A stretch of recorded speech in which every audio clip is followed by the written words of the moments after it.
Aktifnya sesar terutama yang berada di DKI Jakarta dan sekitarnya ini berpotensi menimbulkan ancaman gempa bumi di masa depan yang perlu untuk diwaspadai. Sekali lagi saya katakan berpotensi menimbulkan ancaman gempa bumi. Salah satu kejadian terdekat gempa yang terjadi akibat sesar atau patahan adalah di Pasaman dan Pasaman Barat, Sumatera Barat pada tanggal 25 Februari 2022 lalu. Dan BMKG ini menemukan adanya segmen sesar baru pasca gempa Pasaman Barat yang menewaskan belasan orang ini. Kepala Bidang Mitigasi Gempa Bumi dan Tsunami, Daryono, membenarkan adanya temuan sesar baribis itu. Hal ini dibuktikan dengan beberapa faktor aktivitas lempeng yang ditemukan oleh BMKG. Nah, MG Listener, untuk membahas soal aktifnya sesar baribis dan ancaman gempa bumi di wilayah DKI Jakarta dan sekitarnya, sudah bergabung bersama saya pagi hari ini ada Kepala Bidang Mitigasi Gempa Bumi dan Tsunami BMKG, Bapak Daryono. Selamat pagi, Pak Daryono. Selamat pagi, Mas. Selamat pagi. Baik, salam sehat Pak Daryono, apa kabar? Sehat. Iya. Sehat selalu, Mas. Aman. Aman, sehat selalu. Baik. Pak Daryono, seperti yang tadi saya bilang bahwa ini informasi bukan untuk menakut-nakuti masyarakat begitu, tetapi ini adalah lebih ke arah untuk memunculkan kesiapsiagaan dan kewaspadaan. Mungkin yang bisa didalami terlebih dahulu, Pak Daryono, ini terkait dengan sesar baribis. Mungkin MG Listener ada yang belum paham begitu ya. Bisa dijelaskan, Pak Daryono, apa itu sesar baribis, bagaimana karakteristiknya dan seterusnya? Iya, sesar baribis itu sebenarnya struktur geologi yang berupa patahan ya, yang oleh Simanjuntak dan Barber, ini peneliti sebelumnya ya, tahun 1996 itu beliau sempat menggambarkan strukturnya itu sebagai sebuah garis melengkung dari Purwakarta hingga di Serang ya. Jadi melewati Karawang, kemudian melewati Cikarang, kemudian Bekasi, Jakarta, Bogor, ya Tangerang itu, sehingga namun demikian sesar yang saat itu digambarkan oleh Simanjuntak dan Barber tahun 1996 itu masih pro dan kontra ya. Masalahnya keaktifannya itu belum ada bukti yang menguatkan bahwa sesar itu aktif ya. Namun BMKG sebenarnya memiliki catatan itu ya, dan kita belum mempublikasikan, tetapi data kita dimanfaatkan oleh kawan-kawan peneliti ya, hingga terbit sebuah paper berjudul Implications for Fault Knocking Short of Jakarta from Investigation of Seismic Activity along the Baribis Fault. Jadi Norwest Java Indonesia. Jadi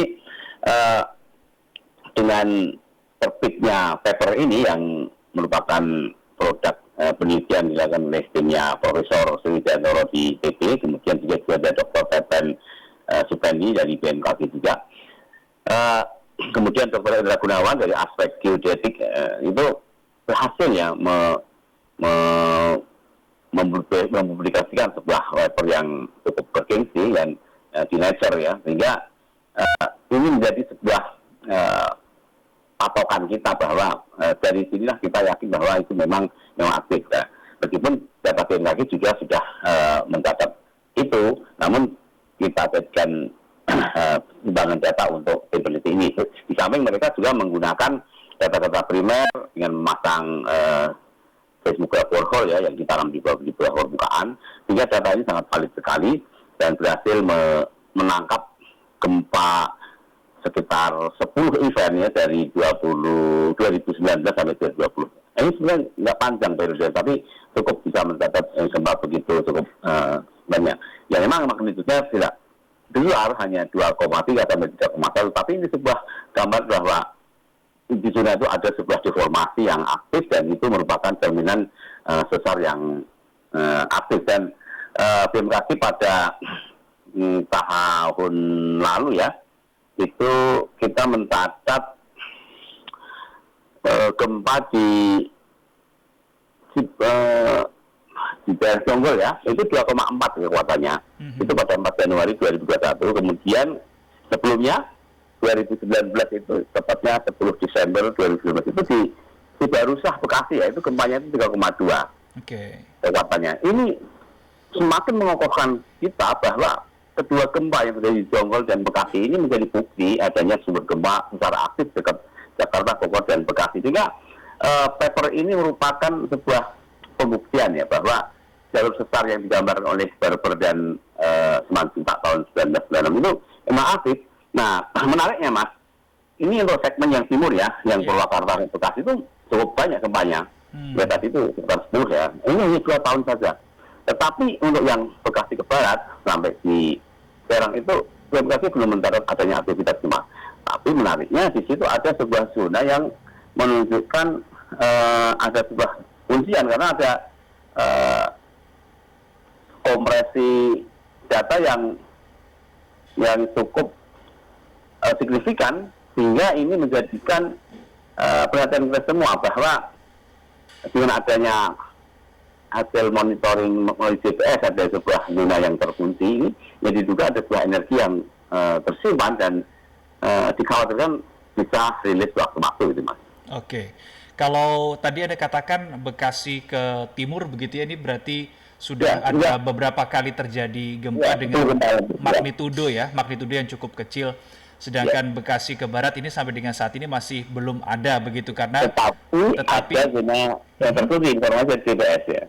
Ada zona yang masih dalam tanda kutip mengunci begitu ya untuk energinya.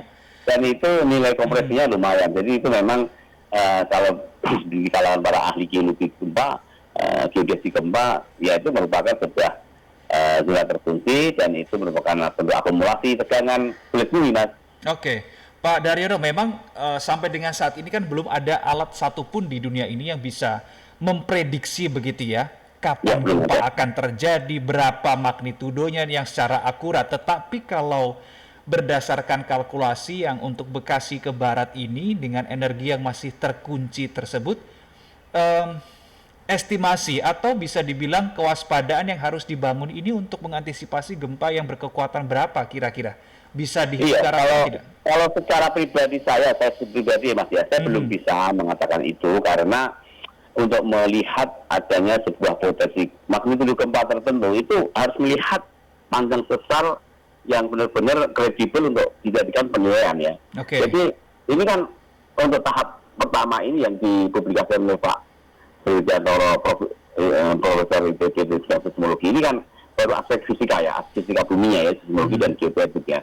Nah, sebenarnya masih ada satu lagi yang belum melengkapi ini, yaitu peta geologinya. Sehingga kalau peta geologinya sudah jelas, benar-benar segmen-segmen mana. Nah, panjang-panjang segmen yang aktif ini bisa dikonversi menjadi sebuah magnitudo. Nah, ini yang sedang dikerjakan oleh kawan-kawan geologi, sehingga nanti sebentar lagi akan terbit dari ini, dan ini menjadi sebuah patokan bahwa jalur sesarnya itu sudah benar-benar jelas ya. Karena yang digambarkan oleh Pak Barber dan Simanjuntak tahun 96 itu sebenarnya hanya sebuah peta kasar ya Mas ya. Tapi belum detail, belum rinci, sehingga untuk menggambarkan magnitudo tertarget yang mungkin dirilis, dikeluarkan itu juga masih menunggu tim geologi ini Mas.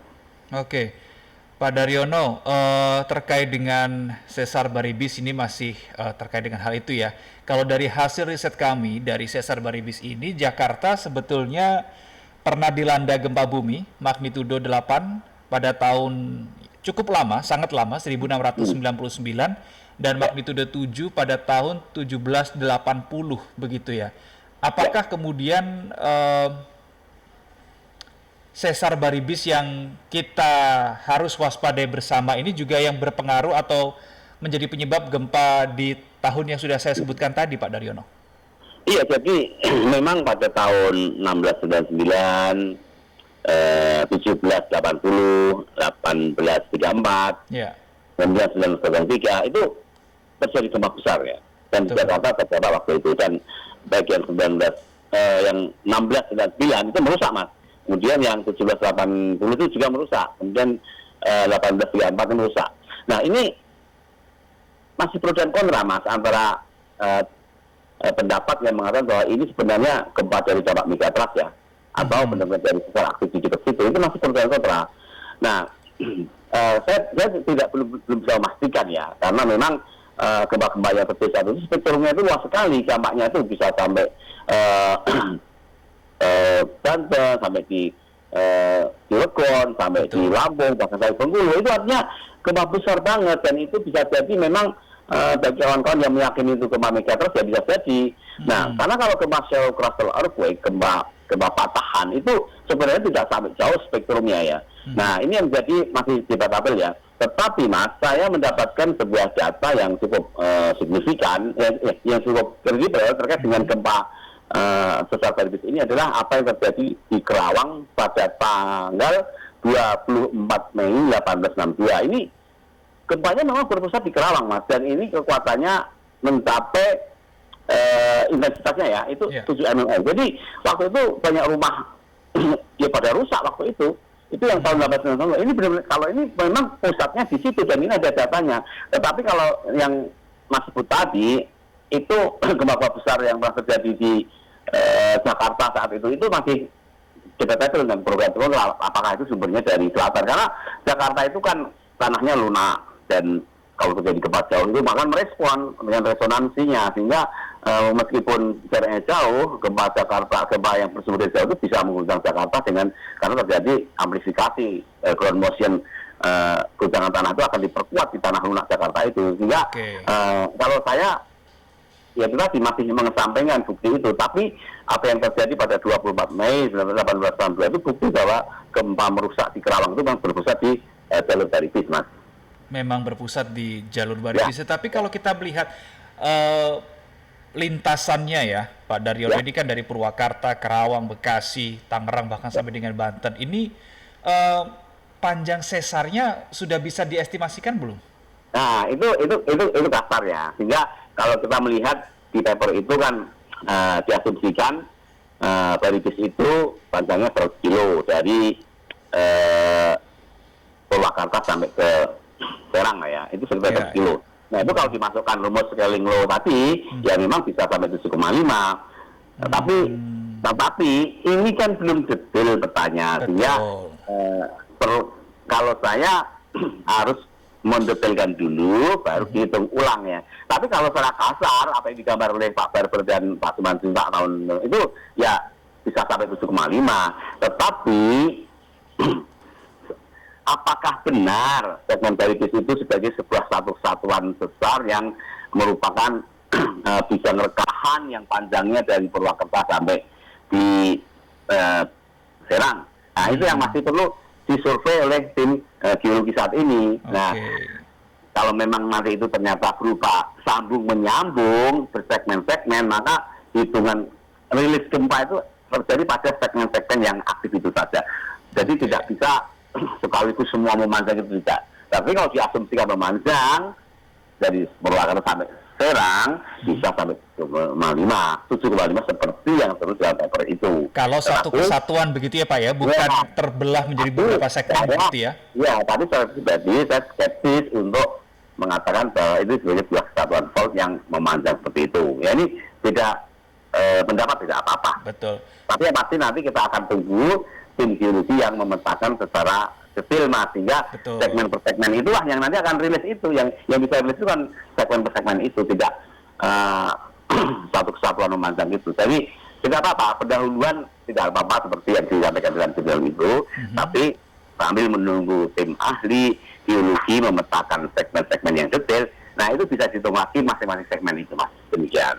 Pak Daryono, sebetulnya kalau dikatakan aktif kan memang aktif begitu ya. Aktif, ya. Lajunya dia per tahun bagaimana, Pak? Nah, kalau melihat data itu memang tampaknya cukup valid ya, bahwa pergeserannya itu 5 mm per tahun. Nah, tapi meskipun ini masih di bawah laju, misalnya sesar-sesar yang benar-benar kredibel yang apa yang terjadi di Palu Koro, kemudian sesar Sumatera, itu masih di bawah itu. Namun sekecil apapun sebuah split rate atau laju geser besar itu kalau terkunci dan mengakumulasi ya akan timbul gempa. Dan satu hal yang harus dipahami oleh kawan-kawan semua bahwa untuk gempa shallow crustal earthquake, gempa patahan ini tidak harus besar untuk bisa merusak.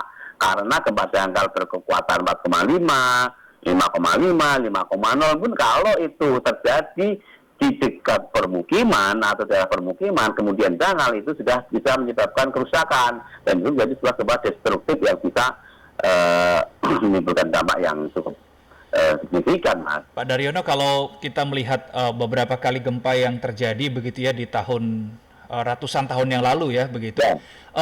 Gempa yang terjadi pada saat itu apakah gempa darat, gempa laut, dan kedalamannya berapa kilometer, Pak? Iya, yang tahun-tahun gempa yang Mas sebut tadi seperti 1699, kemudian 1780, kemudian 1834 itu kalau kita melihat lebih detail di katalog Wijman yang ini terbitan Eropa ya, ini dicatat oleh orang-orang Eropa itu dampak-gempanya itu cukup luas. Jadi tidak hanya Jakarta saja, bahkan ada yang sampai di daerah Banten, kemudian daerah Lampung, sampai Bengkulu, kemudian ada sampai Cirebon, ada juga sampai Semarang. Artinya gempa-gempa yang terjadi itu bisa jadi itu gempa-gempa dari tunjaman lempeng di selatan Jawa, megatrust, karena Pak, tirinya itu spektrumnya luas, yang terjamah itu luas. Kalau gempa selokal harus gempa lokal itu memang destruktif, tapi di situ saja gitu. Ini yang masih tidak pendapat, Mas. Ya. Tapi tahun 1862 gempa Kerawang itu cukup kuat untuk mengatakan bahwa dampak dari sesar ini pernah merusak sampai 6 mmi. Oke, dan ini adalah menjadi suatu kewaspadaan begitu. Berbicara soal kewaspadaan, Pak Daryono, apa himbauan BMKG kepada masyarakat? Kalau begini saya tidak bisa katakan hanya masyarakat Jakarta ya, tapi masyarakat yang ada di Pulau Jawa dan sebagian di Pulau Sumatera mungkin tadi kalau Anda katakan. Apa yang harus diantisipasi, bentuk-bentuk kesiapsiagaannya, mitigasinya seperti apa yang harus dilakukan? Ya, jadi mitigasi itu ada dua macam ya, Mas ya. Mitigasi non-struktural, yang berhubungan dengan edukasi, pengetahuan, peningkatan kapasitas dari masyarakat kita. Itu kita mengenal term mitigasi non-struktural. Kalau yang struktural itu berhubungan dengan bangunan ya, bangunan rumah, perkantoran, gedung perbelanjaan itu ya ada mitigasinya yang harus penuhi, mau bisa mengacu kepada building code yang mengacu kepada sumber gempa di situ, misalnya maksimumnya berapa 7,5 harus bangun kekuatan 8, itu akan aman. Kemudian juga masyarakat juga memahami bangunan tahan gempa itu harus memiliki struktur yang kuat ya, harus memiliki besi tulangan yang kokoh ya, tidak asal bangun. Dan ini sangat berbahaya, apalagi dan ini sebenarnya tidak untuk mengantisipasi secara berlebih, tetapi juga efek gempa megatrust yang berkekuatan besar itu juga akan direspon oleh tanah lunak di Pantura, termasuk Jakarta, Bekasi, Tangerang. Itu sebuah peningkatan guncangan, itu juga amplifikasi ground motion itu, sehingga ada setor berlebih, entah itu bisa bersebab besar atau itu atau tidak, itu tetap di kawasan Jabodetabek itu harus membangun bangunan strukturnya kuat. Karena ya itu tadi, contoh yang terjadi pada tahun 1699, 1880, 1832, 1903, itu gempa pengusahaan benar terjadi, Mas. Bahkan 1997 itu gempanya juga merusak perkantoran di Sudirman, kan. Jadi ini sesuatu hal yang harus kita siapkan. Kita jangan terlena hanya karena banjir, tapi juga sebenarnya sejarah masa lalu Jakarta itu pernah dilanda gempa-gempa merusak, dan ini periodisitasnya memang cukup panjang ya, tapi ini juga bisa melupakan masyarakat bahwa seolah Jakarta itu aman, padahal tidak. Jadi mitigasi harus tidak hanya struktural ya, tapi juga non struktural. Cara selamat itu harus pahamkan betul bagaimana mendesain ruangan supaya tidak menjadikan kita menjadi korban. Jadi misalnya lemari tinggi itu diikat dengan dinding, jangan menaruh barang-barang berat di atas lemari, kemudian jalur evakuasinya jelas, kemudian juga cara selamatnya juga harus tahu, kemudian juga tata ruang kota itu juga harus mengatur mikrozonasi. Jadi yang tadi tanah lunak itu sebarannya gimana, yang merah, yang lunak, yang sedang, yang keras, itu bisa menjadi tata ruang, sehingga karena apa, gempa itu tidak hanya tergantung jaraknya dan kekuatannya, tetapi tanah setempat sangat menentukan, Mas. Ya, Pak Daryono, membangun kesadaran dan kesiapsiagaan di masyarakat adalah memang hal yang penting ya. Memang BMKG ada tidak rencana mungkin dengan instansi terkait seperti BPBD melakukan edukasi sosialisasi kepada masyarakat untuk lebih tanggap dan siap untuk menghadapi bencana yang sewaktu-waktu bisa saja datang, khususnya di Jabodetabek? Iya, jadi memang kita memiliki beberapa kerjasama ya dengan BPBD, kemudian juga perguruan tinggi. Kalau upaya sosialisasi kita itu dengan pemerintah daerah sudah sangat erat sekali. Kita memiliki program cegah lapang gempa dan tsunami. Kemudian kita datangi pemerintah daerah, baik itu provinsi, kota, atau kabupaten. Kita adakan sosialisasi. Kita ajarkan bagaimana cara selamat, bagaimana menghadapi tsunami, bagaimana tata ruang kota yang bagus, tata ruang pantai yang aman. Kemudian juga kita juga menyiapkan SOP, respon info gempa dan peringatan di tsunami. Kemudian kita juga mengajarkan evakuasi mandiri. Jadi apa yang sudah kita lakukan dengan kawan-kawan BPBD, kemudian BNPB juga kawan universitas itu sudah terjalin dan ini akan terus kita lanjutkan, Mas. Baik, terima kasih Bapak Daryono, Kepala Bidang Mitigasi Gempa Bumi dan Tsunami, sudah bergabung bersama kami di MG Radio. Semoga ini bisa menjadi bekal begitu ya, sosialisasi, edukasi kepada masyarakat. Sekali lagi, ini bukan untuk menakut-nakuti tetapi lebih ke arah untuk membangun kewaspadaan dan kesiapsiagaan di masyarakat. Terima kasih Pak Daryono, selamat pagi, salam sehat.